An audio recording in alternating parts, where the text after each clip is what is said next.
Assalamualaikum warahmatullahi wabarakatuh. Perkenalkan, nama saya Fitri Azizah dengan NIM 1910842030.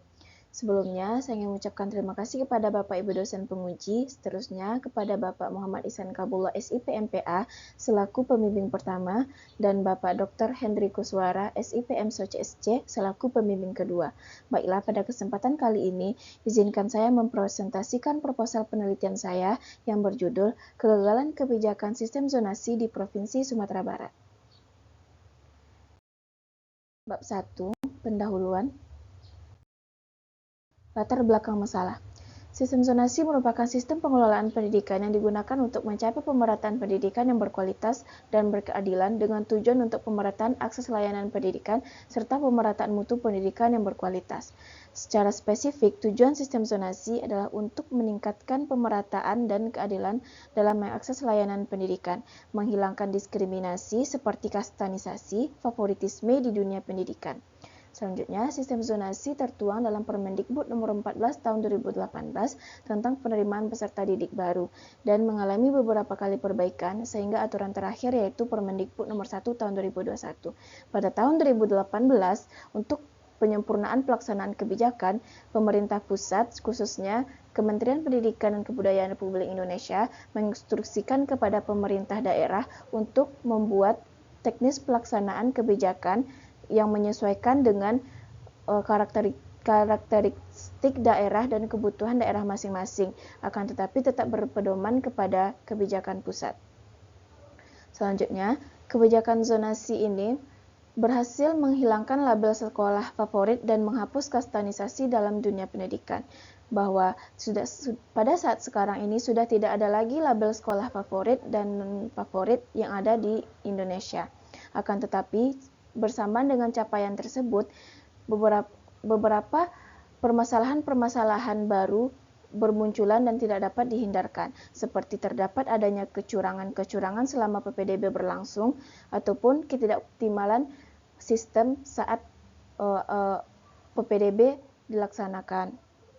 Selanjutnya, banyaknya penelitian yang membahas tentang kebijakan zonasi mulai dari implementasi hingga evaluasi kebijakan, akan tetapi masih belum ada yang membahas kebijakan zonasi dari sisi lemahnya kebijakan itu sendiri, bahwa seperti yang kita ketahui bahwa banyaknya kontroversi yang ditimbulkan selama kebijakan ini dilaksanakan, tidak dapat dipungkiri bahwa banyaknya penelitian yang mengkaji tentang kebijakan ini, akan tetapi peneliti berkeyakinan bahwa masih belum adanya penelitian yang mengkaji dari sisi lemahnya kebijakan zonasi itu sendiri. Maka dari itu peneliti tertarik untuk mengkaji kebijakan ini melalui kegagalan kebijakan sistem zonasi khususnya di Provinsi Sumbar. Kadang itu, fenomena empirik dari penelitian ini yaitu bahwa pada awalnya kebijakan ini ditujukan untuk menghilangkan stigma favoritisme yang berkembang di masyarakat. Akan tetapi, faktanya stigma favoritisme di masyarakat tidak sepenuhnya hilang, dibuktikan dari permasalahan-permasalahan seperti adanya kecurangan-kecurangan pemalsuan dokumen resmi yang sebagai syarat zonasi, masyarakat melakukan kecurangan tersebut agar tetap dapat menyekolahkan putra dan putri mereka di sekolah yang mereka anggap favorit atau di sekolah yang mereka anggap terbaik. Selanjutnya, banyaknya permasalahan yang terjadi selama kebijakan dilaksanakan tidak dapat dipungkiri bahwa mutu dan kualitas pendidikan masih belum merata. Sebagaimana sebelumnya, kebijakan ini ditujukan untuk percepatan pemerataan sarana dan prasarana serta kualitas dan mutu pendidikan. Akan tetapi sampai saat ini kualitas dan mutu pendidikan masih belum merata atau masih terpusat pada beberapa daerah-daerah tertentu. Selanjutnya yaitu fenomena teoritik. Banyaknya permasalahan yang timbul setelah kebijakan dilaksanakan membuat sulitnya mencapai tujuan yang sempurna. Hal ini menyebabkan kebijakan terindikasi dalam kegagalan kebijakan dalam aspek program sesuai dengan teori kegagalan kebijakan yang dikemukakan oleh Alan McConnell. Selanjutnya, dalam aspek politik, bahwa sejauh kebijakan berjalan, banyaknya permasalahan membuat banyaknya urusan pemerintah, terutama dalam menuntaskan permasalahan kebijakan. Seperti yang kita ketahui, bahwa kebijakan terus-menerus mengalami pembaharuan dan perbaikan di setiap periodenya, guna untuk menekan permasalahan-permasalahan yang timbul selama kebijakan tersebut dilaksanakan, atau sebagai bentuk evaluasi dari kebijakan tersebut. Maka dari itu, pemerintah berupaya sekuat tenaga untuk terus mempertahankan kebijakan, dan hal inilah yang kemudian membuat banyaknya urusan pemerintah selama kebijakan dilaksanakan, terlebih untuk menekan permasalahan-permasalahan yang ada. Selanjutnya yaitu rumusan masalah dan tujuan penelitian. Rumusan masalah dalam penelitian ini adalah apa penyebab kegagalan kebijakan sistem zonasi di Provinsi Sumbar. Selanjutnya, tujuan penelitian. Tujuan penelitian ini adalah untuk menjawab rumusan masalah yang bertujuan untuk mengetahui dan menganalisis penyebab kegagalan kebijakan sistem zonasi di Provinsi Sumatera Barat. Manfaat penelitian. Yang pertama, manfaat teoritis. Memiliki kontribusi dalam mengembangkan keilmuan administrasi publik dikarenakan terdapat kajian-kajian kebijakan publik khususnya tentang kegagalan kebijakan publik. Yang kedua, manfaat praktis. Penelitian ini diharapkan dapat membantu menjawab persoalan serta memberikan masukan kepada pemerintah khususnya yang mengelola di bidang pendidikan di Sumatera Barat dan pelaksanaan sistem pendidikan yang lebih baik ke depannya. Selanjutnya bab 2, yaitu tinjauan pustaka. Yang pertama, studi penelitian yang relevan. Penelitian yang relevan pertama yang peneliti ambil yaitu penelitian yang dilakukan oleh Henry Kuswara dan kawan-kawan pada tahun 2021 dengan judul Public Policy Failure: A Study of Home Industry Food Production Certification Policy.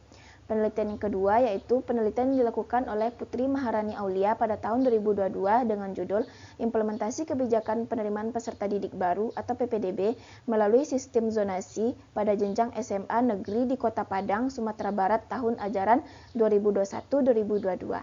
Selanjutnya, penelitian yang dilakukan oleh Messi Ani Safitri dan Rahmadani Yusran pada tahun 2021 dengan judul Evaluasi Kebijakan Penerimaan Peserta Didik Baru atau PPDB dengan Sistem Zonasi pada SMA Negeri Kota Padang. Selanjutnya, penelitian yang dilakukan oleh Tiara Amza Anggelika pada tahun 2020 yang berjudul Kegagalan Kebijakan Publik Studi Kasus Kebijakan Pengelolaan Rumah Kos di Kota Padang. Selanjutnya yaitu teori. Teori yang digunakan dalam penelitian ini adalah teori kegagalan kebijakan menurut Alan McCannell. Alan McCannell mengukur kegagalan kebijakan melalui tiga spektrum, yaitu yang pertama proses. Kegagalan kebijakan sebagai proses adalah proses menghasilkan keputusan kebijakan. Yang kedua, program. Kegagalan kebijakan sebagai program adalah hasil kebijakan atau implementasi kebijakan. Sedangkan yang ketiga yaitu kegagalan kebijakan sebagai politik adalah bagaimana kebijakan mempengaruhi aktivitas politik pemerintah.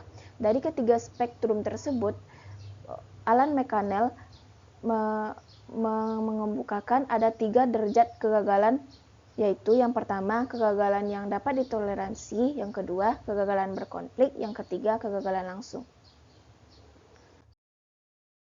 Skema pemikiran.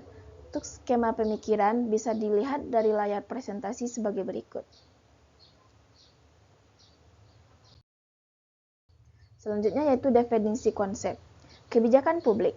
Menurut Frederick Dalam Anderson tahun 2000, kebijakan adalah sejumlah tindakan seseorang, kelompok, atau pemerintah dalam suatu lingkungan tertentu yang menyediakan rintangan sekaligus kesempatan di mana kebijakan yang diajukan dapat dimanfaatkan untuk mengatasi usaha mencapai tujuan dan merealisasikan tujuan dan sasaran.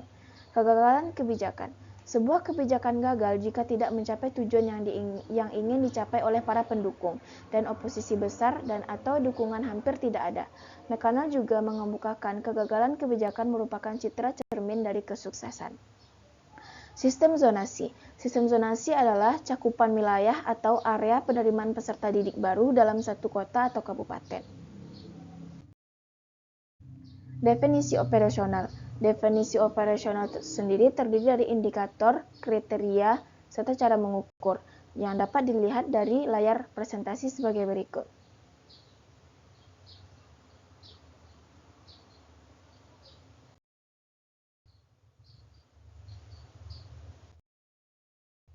Bab 3. Metode penelitian.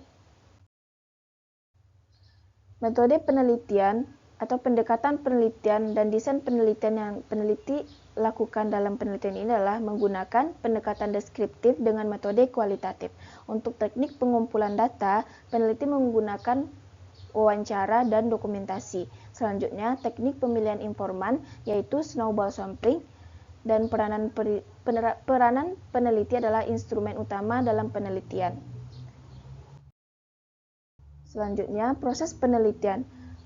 Yang pertama yaitu merumuskan masalah penelitian, yang kedua memilih tempat atau lokasi penelitian dan menentukan waktu penelitian, yang ketiga menentukan informan utama penelitian, yang keempat menyusun kerangka wawancara dan mengumpulkan data melalui wawancara dan dokumentasi.